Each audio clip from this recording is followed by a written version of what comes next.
Hi hello ಎಲ್ಲರಿಗೂ ನಮಸ್ಕಾರ. ಸ್ನೇಹಿತರೆ, ಇವತ್ತಿನ ಒಂದು ವಿಡಿಯೋದಲ್ಲಿ ಸರ್ಕಾರಿ ನೌಕರರಿಗೆ ಒಂದು ಇಂಪಾರ್ಟೆಂಟ್ ಆಗಿರುವಂಥ ಅಪ್ಡೇಟ್ ಬರ್ತಾ ಇರುವಂಥದ್ದು.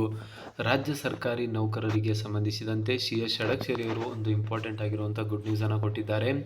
ಸೊ 7ನೇ ವೇತನ ಆಯೋಗ ಆಗಿರ್ಬೋದು, 8ನೇ ವೇತನ ಆಯೋಗದ ಅಡಿಪಾಯ ಆಗಿರ್ಬೋದು, ಆರೋಗ್ಯ ಸಂಜೀವಿನಿ ಆಗಿರ್ಬೋದು, ಎಲ್ಲ ಒಂದು ಕೆಲಸಗಳನ್ನು ಆನ್ ಟೈಮ್ CS ಷಡಕ್ಷರಿ ಅವರು ಸರ್ಕಾರಕ್ಕೆ ಬೆನ್ನತ್ತಿ ಮಾಡಿಕೊಟ್ಟಿರುವಂಥದ್ದು ನಾವು ಪ್ರೀವಿಯಸ್ ಆಗಿ ನೋಡಿದ್ದೀವಿ. ಸೊ ಅದೇ ರೀತಿಯಾಗಿ ಲೇಟೆಸ್ಟ್ ಆಗಿ ಅವರು ತೆಗೆದುಕೊಂಡಿರುವಂತಹ ಒಂದು ಕೆಲಸ ಅಂದರೆ ಸರ್ಕಾರಿ ನೌಕರರಿಗೆ ಹಳೆಯ ಪಿಂಚಣಿ ವ್ಯವಸ್ಥೆ ಅಥವಾ NPS ಅನ್ನು ಕ್ಯಾನ್ಸಲ್ ಮಾಡಿ OPS ಕೊಡಿಸುವುದಾಗಿ ಭರವಸೆಯನ್ನು ನೀಡಿದರು. ಸೊ ಆ ಒಂದು ನಿಟ್ಟಿನಲ್ಲಿ ಇವಾಗ ಆಲ್ರೆಡಿ ಪ್ರಕ್ರಿಯೆ ಸ್ಟಾರ್ಟ್ ಆಗಿರುವಂಥದ್ದು ನಾವೆಲ್ಲರೂ ಕೂಡ ನೋಡಿದ್ದೇವೆ. ಒಂದು ವರ್ಷದ ಹಿಂದೆಯೇ ಸಮಿತಿಯನ್ನು ರಚನೆ ಮಾಡಲಾಗಿತ್ತು. ಆ ಒಂದು ಸಮಿತಿ 5-6 ರಾಜ್ಯಗಳಲ್ಲಿ ಏನು ಹಳೆಯ ಪಿಂಚಣಿ ವ್ಯವಸ್ಥೆಯನ್ನು ಮರುಜಾರಿ ಮಾಡೋದಕ್ಕಾಗಿ ಒಂದು ಮಾಡೆಲನ್ನು ಇಂಪ್ಲಿಮೆಂಟ್ ಮಾಡಲಾಗಿದೆ. ಆ ಎಲ್ಲ ಒಂದು ಮಾಡೆಲ್ಗಳನ್ನು ಸ್ಟಡಿ ಮಾಡಿ ಕರ್ನಾಟಕದಲ್ಲಿ ಯಾವ ರೀತಿಯಾಗಿ ಹಳೆಯ ಪಿಂಚಣಿ ವ್ಯವಸ್ಥೆಯನ್ನು ಮರುಜಾರಿ ಮಾಡ್ಬೋದು, ಆರ್ಥಿಕ ವ್ಯವಸ್ಥೆಯನ್ನು ಯಾವ ರೀತಿಯಾಗಿ ಕಾಪಾಡ್ಬೋದು, ಈ ಎಲ್ಲ ಒಂದು ವಿಷಯಗಳಿಗೆ ಸಂಬಂಧಿಸಿದಂತೆ ಒಂದು ರಿಪೋರ್ಟನ್ನು ನೀಡೋದಕ್ಕಾಗಿ ಒಂದು ಸಮಿತಿಯನ್ನು ರಚನೆ ಮಾಡಲಾಗಿತ್ತು. ಆ ಒಂದು ಸಮಿತಿಯ ಅಧ್ಯಕ್ಷರು, ಉಪಾಧ್ಯಕ್ಷರು ಎಲ್ಲರನ್ನೂ ಕೂಡ ನಿಯುಕ್ತಿ ಮಾಡಿ ಸರ್ಕಾರ ಆದೇಶವನ್ನು ಹೊರಡಿಸಿತ್ತು. ಸೊ ಇವಾಗ ಫೈನಲಿ ಆ ಒಂದು ಸಮಿತಿ ತನ್ನ ರಿಪೋರ್ಟ್ ನೀಡೋದಕ್ಕೆ ಮುಂದೆ ಬರ್ತಾ ಇದ್ದು, ಅದಕ್ಕೆ ಸಂಬಂಧಿಸಿದಂತೆ ಮೀಟಿಂಗ್ಸ್ಗಳನ್ನು ಕೂಡ CS ಷಡಕ್ಷರಿಯವರು ಮಾಡ್ತಾ ಇದ್ದಾರೆ. ಮತ್ತು ಆ ಒಂದು ನಿಟ್ಟಿನಲ್ಲಿ ನಿನ್ನೆ ತಾನೇ ಒಂದು ಗುಡ್ ನ್ಯೂಸನ್ನು ಅವರು ಕೊಟ್ಟಿರುವಂಥದ್ದು. ರಾಜ್ಯ ಸರ್ಕಾರಿ ನೌಕರರಿಗೆ ತುಂಬ ಬೇಗ ಹಳೆಯ ಪಿಂಚಣಿ ವ್ಯವಸ್ಥೆಯನ್ನು ನಾನು ಮರುಜಾರಿ ಮಾಡಿಸುತ್ತೇನೆ.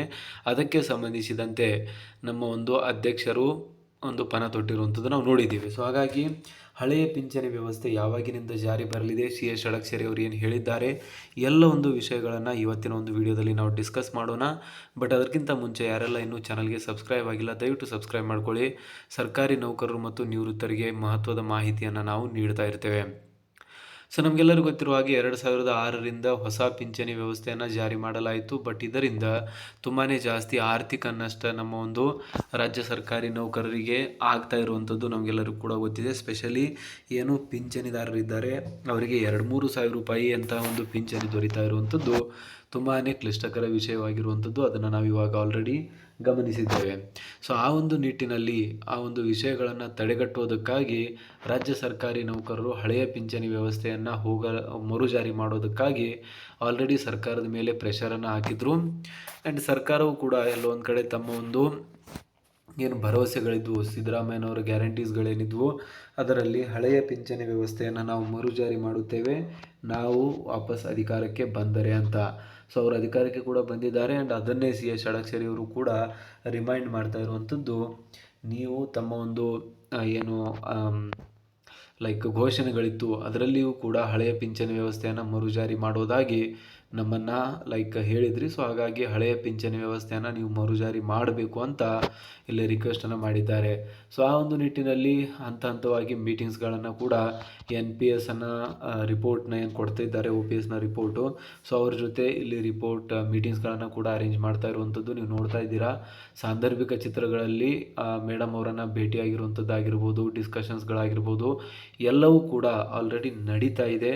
ಅದಕ್ಕೆ ಸಂಬಂಧಿಸಿದಂತೆ ತುಂಬ ಬೇಗ ಅಫಿಷಿಯಲ್ ಆಗಿರುವಂಥ ರಿಪೋರ್ಟ್ ಸರ್ಕಾರದ ಕೈ ಸೇರಲಿದ್ದು, ರಾಜ್ಯದ ಸರ್ಕಾರಿ ನೌಕರರಿಗೆ ಹಳೆಯ ಪಿಂಚಣಿ ವ್ಯವಸ್ಥೆಯನ್ನು ಮರುಕಲ್ಪಿಸುವಂಥ ಒಂದು ಕೆಲಸ ತುಂಬ ಭರದಿಂದ ಸಾಗಿರುವಂಥದ್ದು. ಅದಕ್ಕೆ ಸಂಬಂಧಿಸಿದಂತೆ ತುಂಬ ಬೇಗ ಅಫಿಷಿಯಲ್ ಆಗಿರುವಂಥ ಒಂದು ಅಪ್ಡೇಟು, ಅಫಿಷಿಯಲ್ ಆಗಿರುವಂಥ ಒಂದು ಏನು ನ್ಯೂಸ್ ಇದೆ ಅದು ಬರಲಿದೆ ಅಂತಲೇ ಹೇಳ್ಬೋದು. ಆಲ್ರೆಡಿ ಷಡಕ್ಷರಿಯವರು ಅದಕ್ಕೆ ಸಂಬಂಧಿಸಿದಂತೆ ತುಂಬ ಮಾಧ್ಯಮಗಳಲ್ಲಿ ಹೇಳಿಕೆಗಳನ್ನು ಕೂಡ ನೀಡಿದ್ದಾರೆ. ನಾವು ಆ ಒಂದು ವಿಷಯಕ್ಕೆ ಸಂಬಂಧಿಸಿದಂತೆ ಆಲ್ರೆಡಿ ಸರ್ಕಾರದ ಜೊತೆ ಚರ್ಚೆಯನ್ನು ಮಾಡ್ತಾ ಇದ್ದೇವೆ ಮತ್ತು ಶೀಘ್ರದಲ್ಲಿಯೇ ಇದಕ್ಕೆ ಸಂಬಂಧಿಸಿದಂತೆ ಒಂದು ಅಫಿಷಿಯಲ್ ಆಗಿರುವಂಥ ಕಾಂಕ್ರೀಟ್ ರಿಸಲ್ಟನ್ನು ಸರ್ಕಾರಿ ನೌಕರರ ಮುಂದೆ ಇಡ್ತೀವಿ ಅಂತ ಕೂಡ ಹೇಳಿದ್ದಾರೆ. ಸೊ ಹಾಗಾದರೆ ನಿಮಗೇನನ್ಸುತ್ತೆ, ಷಡಕ್ಷರಿಯವರು ಈ ಒಂದು ಕೆಲವು ತಿಂಗಳಲ್ಲಿ ಹಳೆಯ ಪಿಂಚಣಿ ವ್ಯವಸ್ಥೆಯ ಒಂದು ಅಫಿಷಿಯಲ್ ಆಗಿರುವಂಥ ಆರ್ಡರ್ ತರುವುದರಲ್ಲಿ ಏನು ಯಶಸ್ವಿ ಆಗ್ತಾರಾ ಅಥವಾ ಇನ್ನೂ ಕೂಡ ಟೈಮ್ ಬೇಕಾಗುತ್ತೆ ಅಂತ ನಿಮ್ಮ ಅನಿಸಿಕೆಗಳನ್ನು ಕಮೆಂಟಲ್ಲಿ ತಿಳಿಸಿ. ಇದೇ ಥರದ ವೀಡಿಯೋಸ್ಗಳನ್ನು ಮುಂದೆ ನೀಡಲು ದಯವಿಟ್ಟು ಚಾನಲ್ನ ಸಬ್ಸ್ಕ್ರೈಬ್ ಮಾಡ್ಕೊಳ್ಳಿ. ಸಿಗೋಣ ಮುಂದಿನ ವೀಡಿಯೋದಲ್ಲಿ. ಜೈ ಹಿಂದ್, ಜೈ ಕರ್ನಾಟಕ.